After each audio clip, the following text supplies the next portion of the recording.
মোতামিয়া, তা গোস্ত কিভাবে কি ভাগ করবা বলো তো? স্যার একেবারে সহজ স্যার।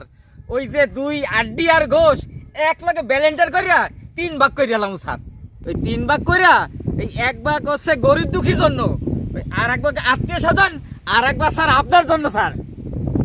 মোতামিয়া, জি স্যার। তা বসো, তোমার বুঝ দিয়ে আনলই।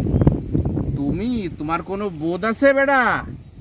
তুমি যে হাড্ডি আর গোস্ত যে একসাথে মিশাইয়া ভাগ করবা 3 ভাগ, তা আমি কি খামো? হ্যাঁ, আমি সারা বছর ধরে কুরবানি দিয়া বড় গরু কিনা, লক্ষ লক্ষ টাকার গরু কিনা, আমি হাড্ডি খামো? তোমার একটা ক্লিয়ার কথা বলি শোনো, তুমি 1 ভাগ গোশ আলাদা করে রাখবা, তুজো গোশ রাখার পরে কি করবা? কি করব? হাড্ডি 2 ভাগ করবা। আচ্ছা। এইবার ওই হাড্ডির সাথে তুজো থেকে অল্প অল্প কিছু গোশ হালকা দিবা, বুঝছো, ফটোকপির মতো। বুঝছি বুঝছি। দিয়া কি করবা? গরিব দুঃখীর মাঝে বিলাবা। আচ্ছা আচ্ছা। আমার জন্য কি রাখবা বলো তো?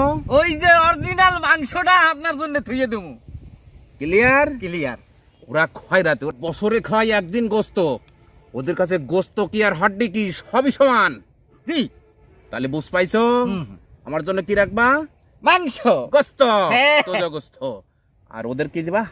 হাড্ডি হাড্ডি। হাড্ডি। ক্লিয়ার? ক্লিয়ার। হ্যাঁ, ওকে ডান। হ্যাঁ মিয়া, জি স্যার। তাহলে তুমি যাও। হ্যাঁ, আচ্ছা আচ্ছা ওকে ডান। আচ্ছা।